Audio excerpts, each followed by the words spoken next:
You're listening to Investigation Insiders by Integris Intelligence. Hello again, everyone. Welcome to another episode of Investigation Insiders. This is Forhad. I hope you are all well and safe. We are actually recording this episode during the week of Thanksgiving in 2024. Before we get started, I just wanted to express how grateful we are to our family, coworkers, friends, and everyone else that has been part of our journey. Thank you so much. I also want to thank all of the law enforcement agents who keep our country safe. Today, we are very fortunate to have one of these great people with us, James Dennehy, the Assistant Director in charge of the FBI's flagship New York office. How are you, Jim? I'm doing well. How are you?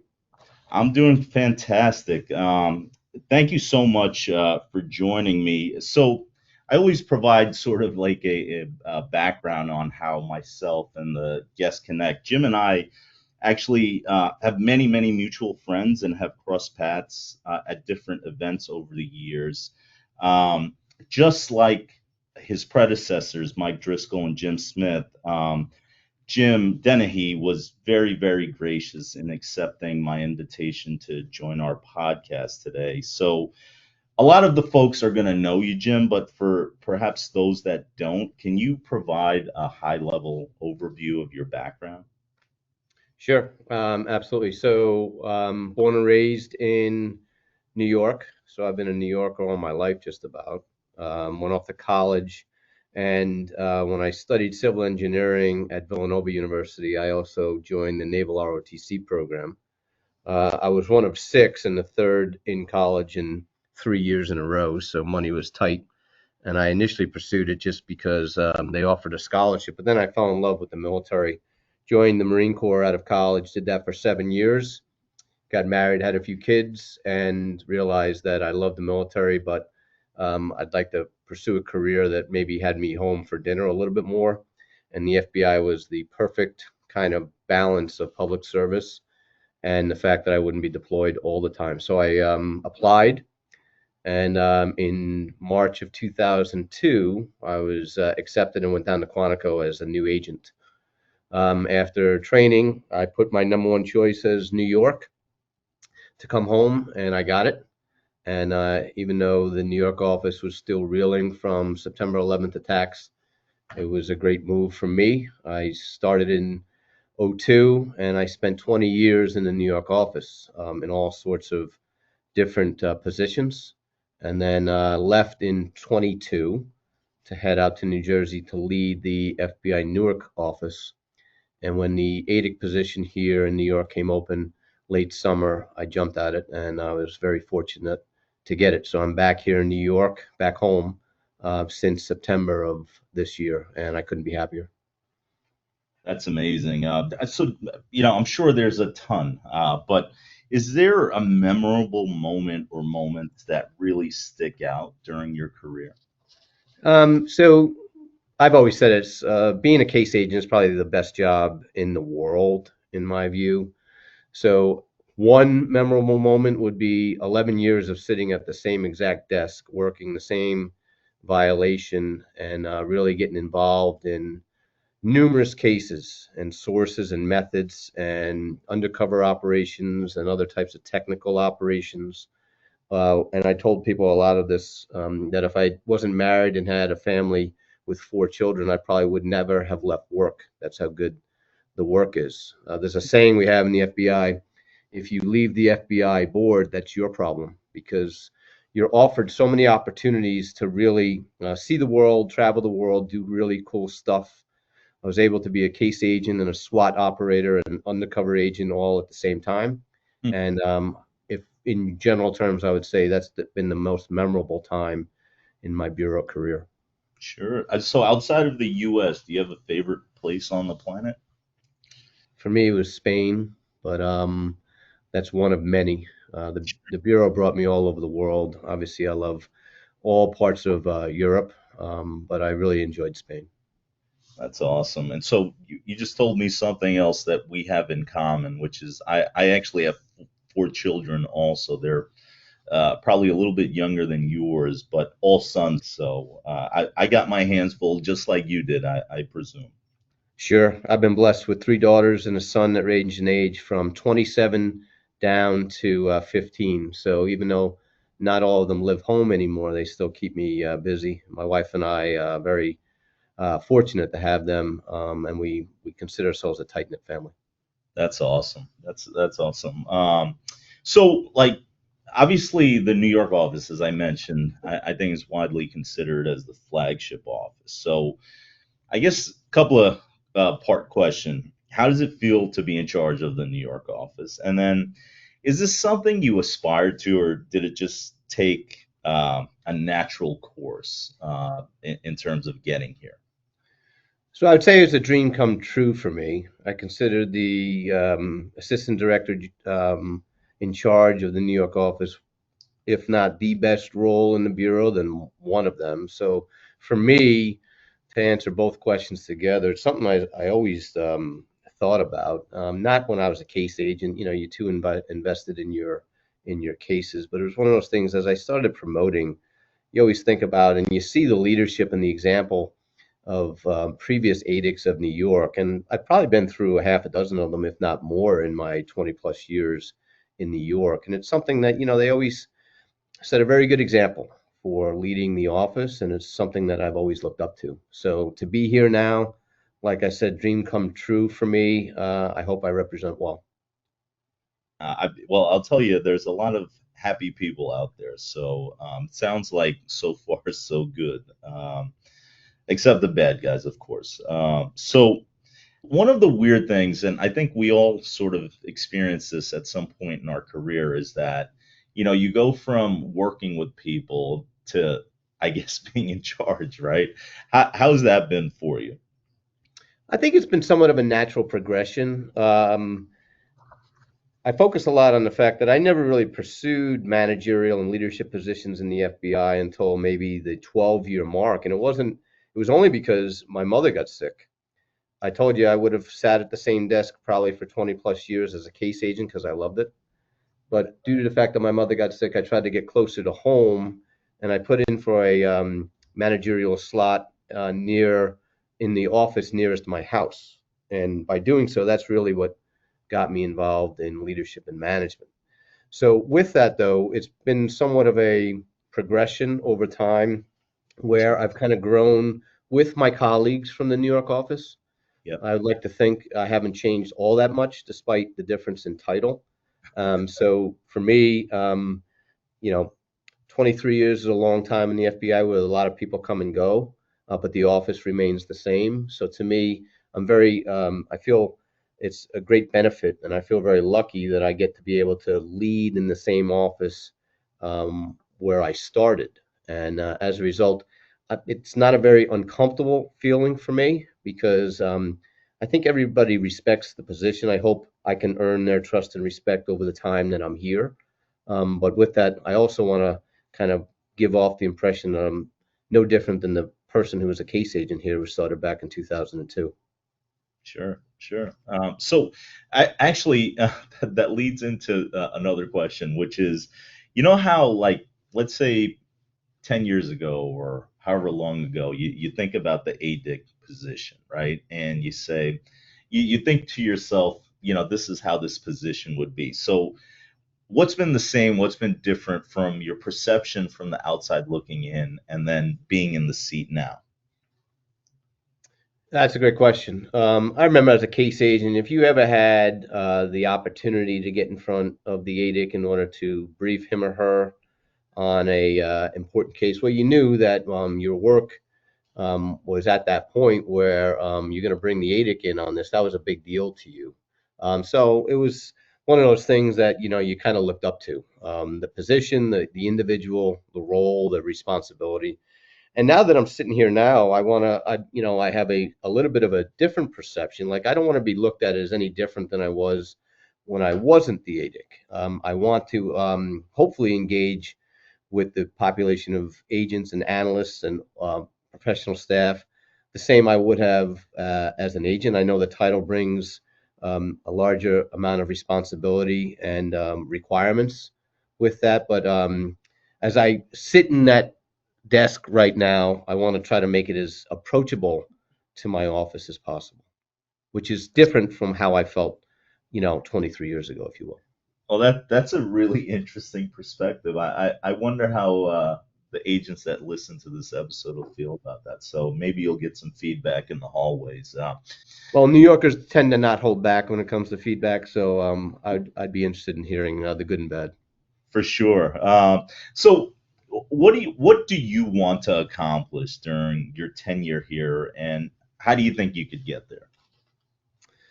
So, keep moving down the field. When I talk to the population, all the employees, everyone has a job to kind of get the ball over the finish line or the goal line, if you will, right? And I think it's important that the office does that in the most efficient way possible. So there's a lot of things that we're up against in the New York office because it's the largest, because it's New York City, because of traffic, because of parking, because of cost of living, because we're probably the target in some instances of the world when it relates to terrorism or financial crimes or beyond.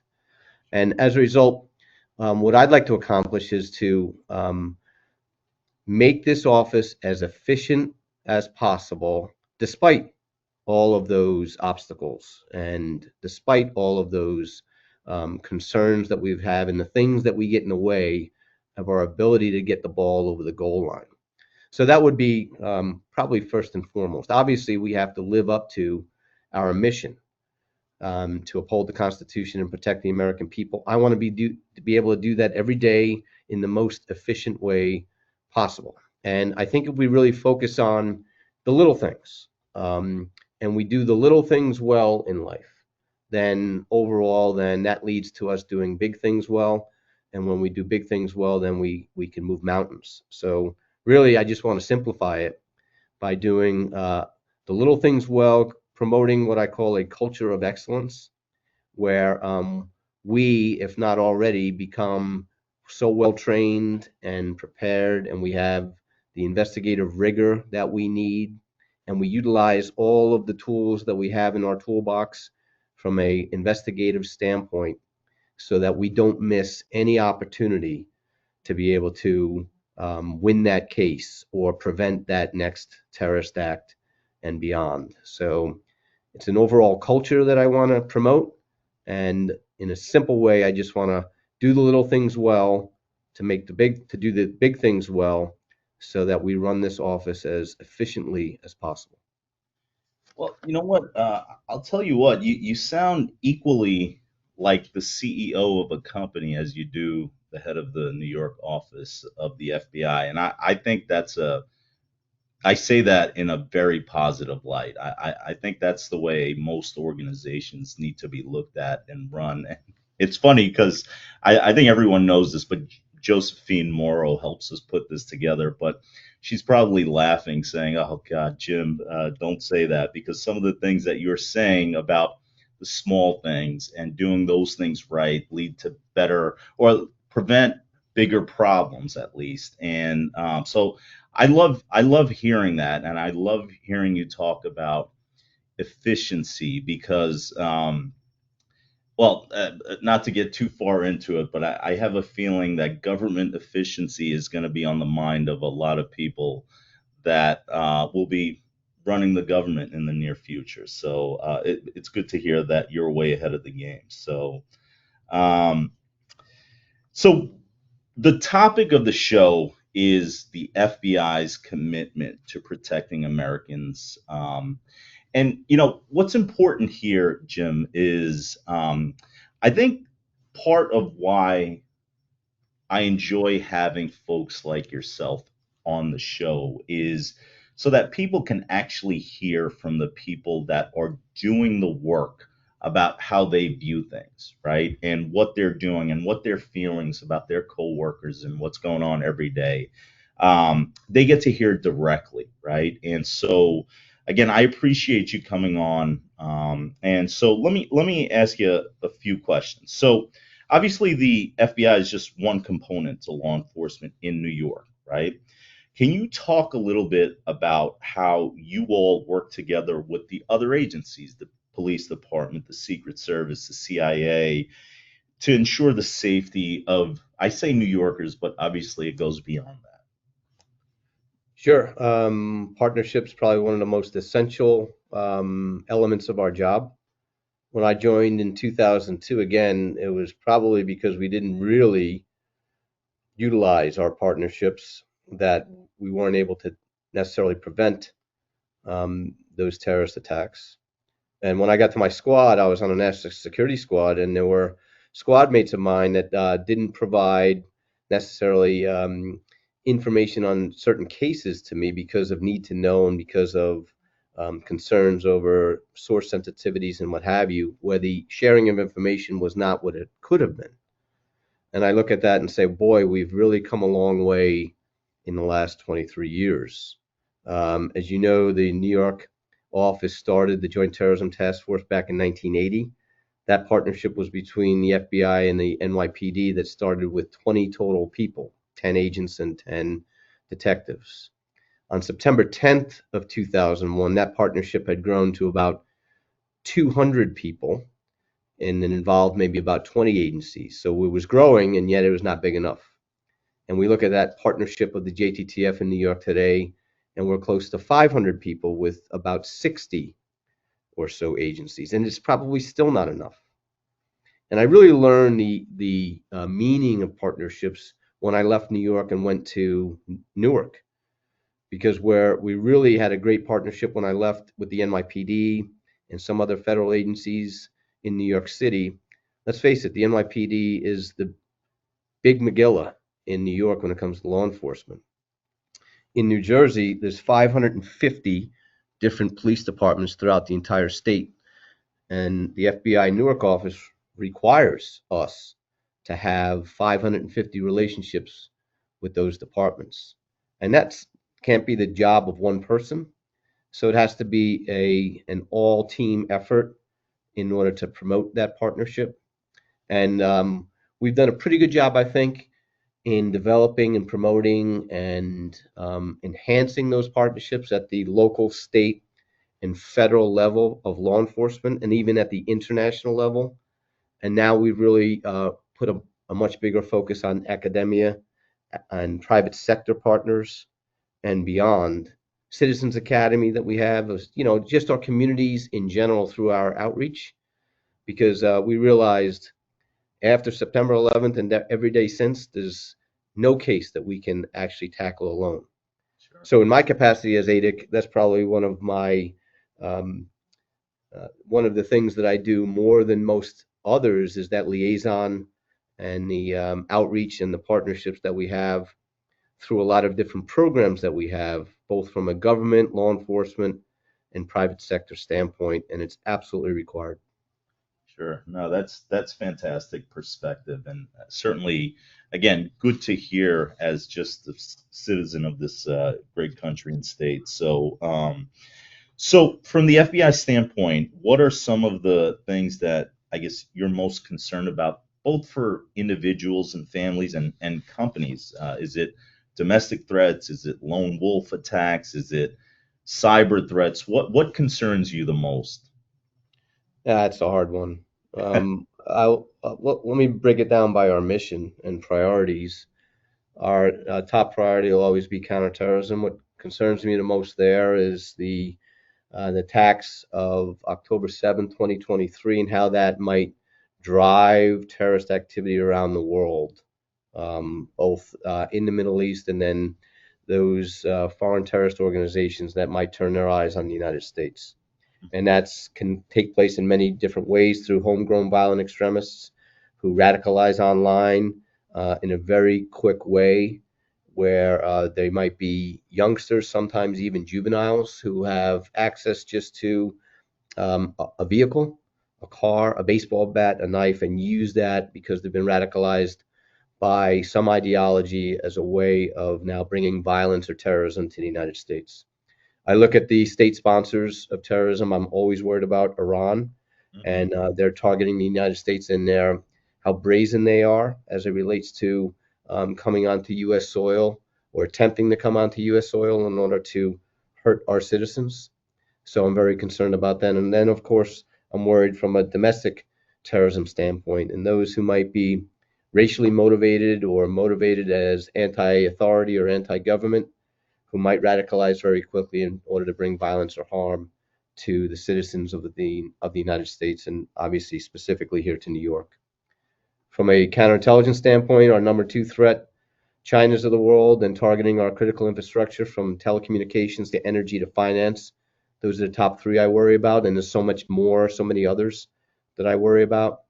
I mentioned Iran, Russia, we always have to keep an eye on, and the concern that we have, especially as they have their ongoing war with Ukraine.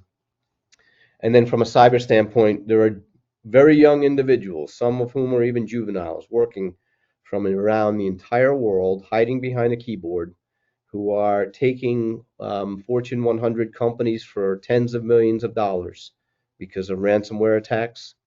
And then similar individuals who are conducting cyber attacks, targeting our critical infrastructure and our government, our academia, our clear defense contractors and beyond, looking to steal classified proprietary information or just get in the way of U.S. business on a regular basis. So I'm very worried about that. And finally, I don't want to drone on forever. From a criminal standpoint, I worry about it all, but primarily I worry about the youth of America and what they're exposed to today via social media, what they're exposed to today via gaming and online activity, and how both terrorists, criminals, cyber actors, pedophiles, and beyond utilize that medium as a way of targeting our most precious assets, and that's our children. Sure. I mean, that's a fantastic. I know you addressed a lot there, but that's a really good summation of everything.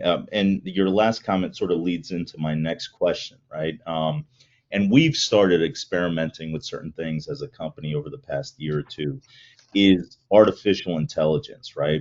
What are your thoughts on that and how it'll impact crime and then the U.S.'s ability to defend against it?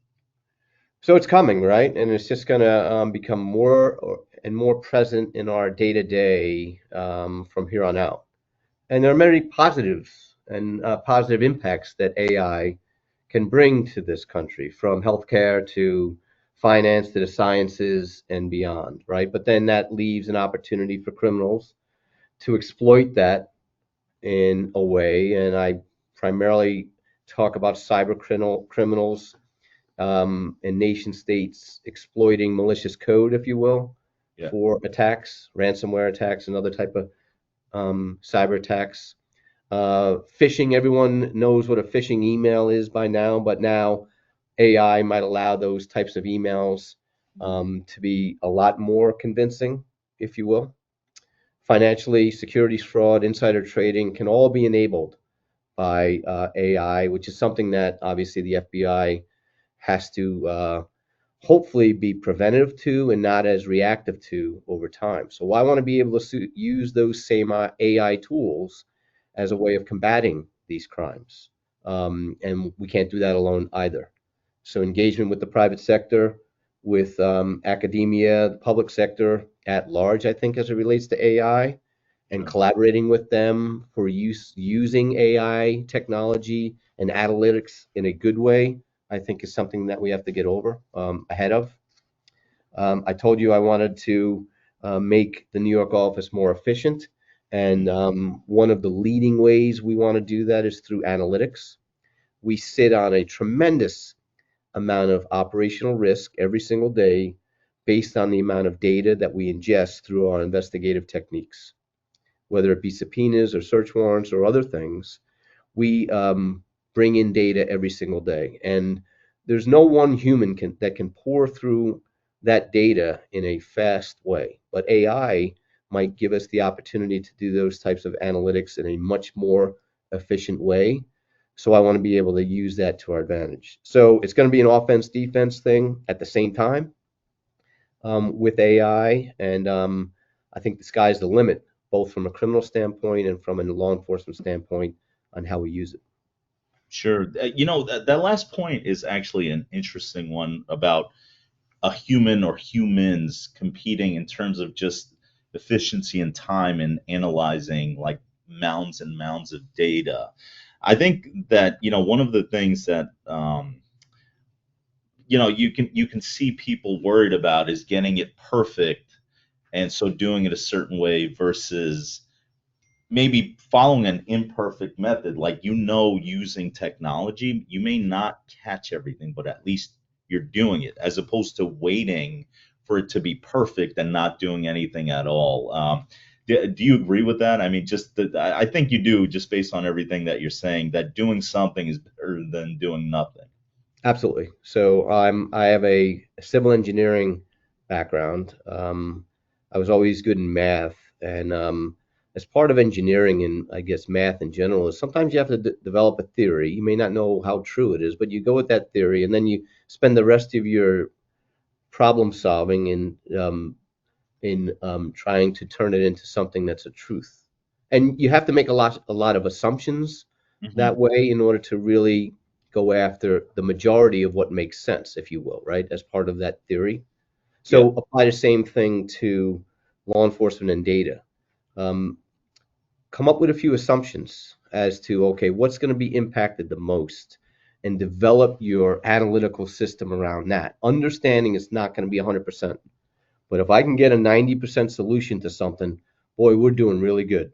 And Sure. I think you have to be able to take that risk on the 10%, not always. And maybe at the end of the day, you have to go back to that 10% in order to disprove any concerns within that. But speed and efficiency is what is going to keep us ahead of that threat. Yeah. I love that thought process. So moving on to a different topic, and I am asking you some loaded questions, Jim. I get it, and obviously to the audience, Jim's not going to be able to, and we're not going to be able to go into this in super depth. But I would be remiss in not touching upon this, right? Can you talk about the results of the elections and I guess the concerns you have related to that, if any? So we put a lot of time, as we do every election cycle, into monitoring and tracking the efficiency, if you will, of the elections. One of the jobs of the FBI is to ensure that we have election crimes that are not taking place, and that we allow for that very important right of all of us to be protected. And we do so in such a way where we then can't get in the way of the election process as well. So we have to somewhat stay on the sidelines at the same time that we're kind of monitoring any threats that might impact that election cycle. And over the last 8 years, especially, we've seen a whole lot of influence, we'll say, in general terms, on our democratic system. The results of the elections have absolutely zero impact on what the FBI will do today or tomorrow or moving forward. We will treat our work the same that we treated it the day before the election. And it's our job to follow the facts and seek the truth, regardless of who sits in the White House and regardless of what the investigation is about. So, bottom line is my expectation of this entire office, and my expectation of the FBI is that we're going to continue treating our work the same way we always have. That's a very, very powerful point, Jim. So I thank you for making that because again, I think it's important that people hear that. I mean, again, directly from you. I think that's just a very, very powerful point. So thanks for making that. How can the general public and corporations and companies help with the FBI's mission? So I think it's incumbent upon both to have a pre-established relationship. Number one. So when I say the corporate world, the FBI has many different programs that we have as a way of engaging with our public and private sector partners and it's our responsibility here in New York. And I would put some responsibility on the companies themselves to make sure they have some conduit to having contact with their local field office. And then the same thing goes with the community. It's our job in order to have an outreach plan and program within our community where we have a way of speaking directly to all communities, and in the same way, the communities have a way in speaking directly to us through internet, through telephone, through in person as well. And we offer different programs. I mentioned Citizens Academy. Just last night, we had the graduation of our Citizens Academy class in New York. And that's our way of training and exposing a lot of our citizens throughout our entire area of responsibility to all the things that the FBI does, and the things we do and the things we don't do, and some of the limitations that we're bound by, and some of the powers and responsibilities that we have as part of our mission. And then once graduation happens, those citizens now go back out into their communities, and we look at them to serve as the eyes and ears of our office, because our office is about, say, 2,500 strong. That's not nearly enough individuals to be out there, even in conjunction with state and local law enforcement and other federal law enforcement agencies, to be able to know everything. So having that communications plan and that outreach is step number one. And then it comes down to a trust as well. We want companies, especially if they've been the victim of a crime or a cyber attack or something else, to realize that calling the FBI is not such a bad thing, and that we can do a lot to help them in a time of need. And at the same time, even when everything is fine and there's no victimization, the FBI reaching out to them or them calling the FBI is not such a bad thing as it relates to over communication, what the threats might seem like out there towards their sector, towards their company, towards their community, so that we have that two-way street of communications, regardless of what the threat level looks like. Sure. That's again fantastic feedback. So what about inclusion and diversity? Can you talk about the FBI's commitment to it, and why is it important to protecting Americans? So in general terms, the FBI has to be representative of the communities we serve, period. And I'll talk about myself. So my mother is from Ireland. My father's parents were from Ireland. I was born in New York. My father was born and raised in New York City. I come from a civil servant background. He was a fireman. And I grew up in a town, in a development in Chester, New York, where there was not a whole lot of diversity. We all went to the same church. All of my neighbors were either NYPD or FDNY for the most part. And everyone kind of looked like me and talked like me.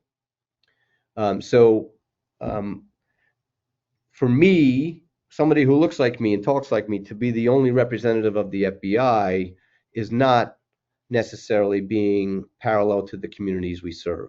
Now, I can't do anything about that, really, but I can learn a lot more about more diverse communities, other races, religions, other creeds, and beyond. Obviously, as the FBI, we are accepting of all diverse backgrounds, cultures, and beyond.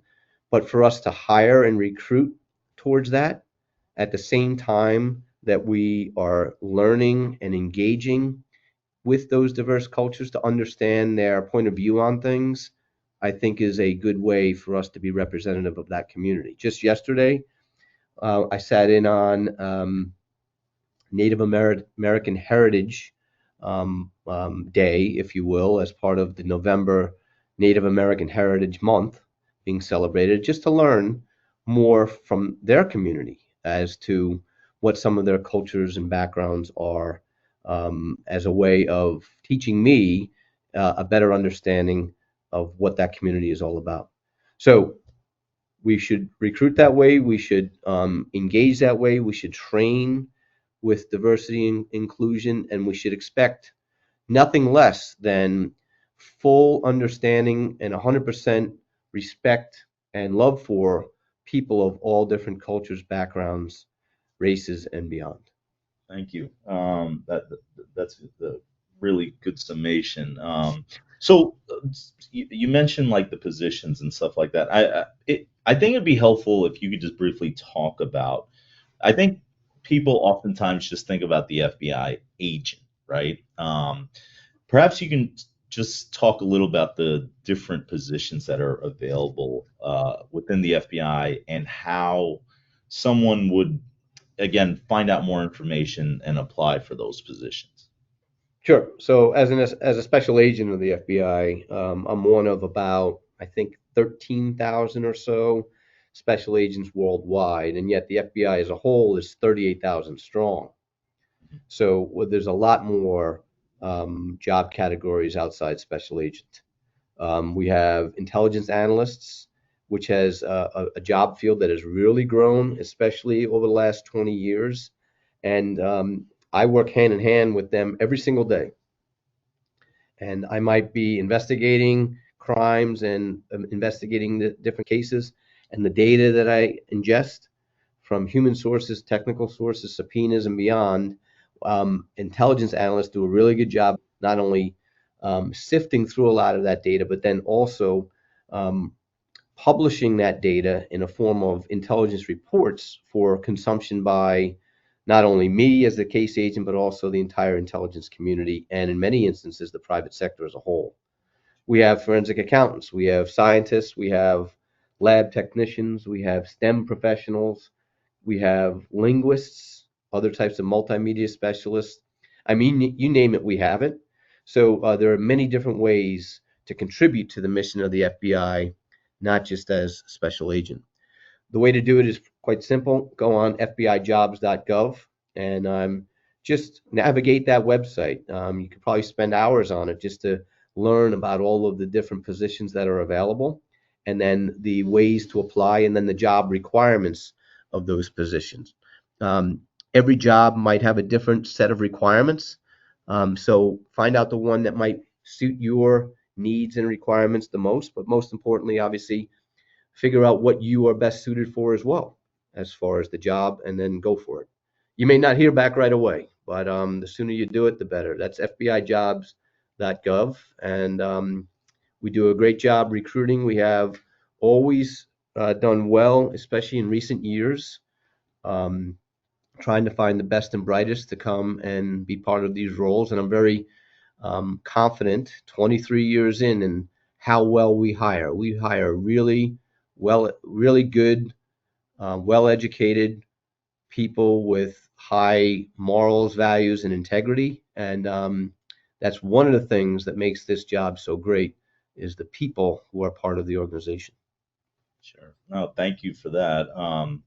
So the last thing I want to ask you to do, if it's possible, is our show is called Investigation Insiders, right? So the original intent was to peel back the layers on the various topics that we're talking about, and obviously, um, without revealing anything, you can't. Is there a case or a story that you can sort of talk about, sort of from inception to conviction, that is memorable to you in terms of just cases you've been involved with? Sure, I'd love to. In fact, just recently we observed the 7th year anniversary of what I refer to as the Tribeca truck attack. And that was back on October 31st of 2017, by when an individual by the name of Saifulo Saipov decided to rent a Home Depot truck and drive it down the bike path of the West Side Highway, where he ended up killing 8 individuals and injuring many others. And I remember that day like it was yesterday. I was an ASAC over our crisis management team at the time, and I had left the city in order to go home and take my youngest daughter trick-or-treating. And no sooner I got into my driveway and my daughter Ella came out in her trick-or-treating outfit, or I got the call that this Tribeca truck attack had taken place, and I turned right back around and raced back to the city. And it was absolute carnage that day as I walked the bike path after all of the terror took place on that beautiful Halloween afternoon. But the NYPD had the subject in custody within minutes of that attack taking place. And that's when the FBI, the Joint Terrorism Task Force, the NYPD, and a lot of our partners then sprung into action. And we were able to not only get our JOC, our Joint Operations Center, up and running immediately, but deploy leadership and our investigators and our evidence response folks to the scene immediately, process that scene, gather the evidence, and then eventually turn that into an arrest, a charging of Mr. Saipov on numerous terrorism charges, which eventually, it took a long time, but led to his conviction in, I think, May of 2023 of him, and he was sentenced to 8 years, life sentences plus 260 years for his actions that day. So within the period of a few weeks, we were able to go from the initial carnage that took place to the investigation to the charging of that individual to the processing of that scene to our victim specialists being deployed for all of the families. And most of those families were from foreign countries, Argentina and Belgium, and a few from here in the United States, in order to work with those families on everything as it related to their lost loved one, from victim services to evidence return to preparation for trial and beyond. So it was a very difficult time for the FBI New York office and for New York City as a whole, because it was probably the largest mass attack, a terrorist attack that had taken place since 9/11. Right. But it was also a very proud moment for me to see how the investigation unfolded, how the wheels of justice actually took place and led to Mr. Saipov never seeing the light of day ever again. That's a great story, Jim. Thank you for sharing that. I remember the incident really well too. And that's one incident of many that both the FBI and other law enforcement agencies are involved with every day. And, again, I just want to, again, thank you and thank really all your colleagues and other agencies and agents and, support employees for everything that you do on a day-to-day basis to keep us safe. Before we conclude here, I just want to open the floor to you to see if there's anything I didn't ask about or we didn't discuss that you want to address before we conclude here. I would just say, I love the FBI. I love everything about it. I kind of eat, sleep, and breathe it, if you will. Everything about it, I'm a true believer in and a fan of. And I know, especially in recent years, we've had a lot of scrutiny, and with that, it's important that we're scrutinized regularly because we work for the American people and in support of the Constitution. So it's important that the oversight and the scrutiny that we have is all day, every day, and we operate knowing that. But I guess the message in my position now, especially, is I am so proud of the people in the office, in this office, and the entire bureau, and what they do day in, day out. They are some of the most driven, dedicated people who put the mission before anything else. And we don't always get it right. And we are human beings who will make mistakes, and that will never, ever change. And we will be scrutinized for that by one side or the other, probably for the rest of time, and we're willing to accept that. But I can think of no other group of individuals who have the integrity and who dedicate themselves to the mission based on all the threats that are thrown our way every single day. And I guess I'll just leave you with, especially in the position that I am today, I am more proud now of this organization and this team and this office than I've ever been. Well, that's a great testament to your coworkers. And again, I think that's such a critical point because again, there's so much not positive news out there that's really put out by third parties. So again, I think it's one of the more important things about the work that we're doing and putting the show out there is letting folks that are doing it and living it and breathing it every day say their piece. So Jim, I thank you so much for joining me on this episode. To everyone, thank you for listening to the show, supporting us. This is actually the last episode for the year, so have a great holiday season and New Year until next year. Thanks again, Jim. Thank you so much. Thank you for having me, and happy Thanksgiving to you. Have a great holiday season. Thank you. Don't forget to follow us. We are on LinkedIn and Facebook, Instagram, Twitter, and YouTube.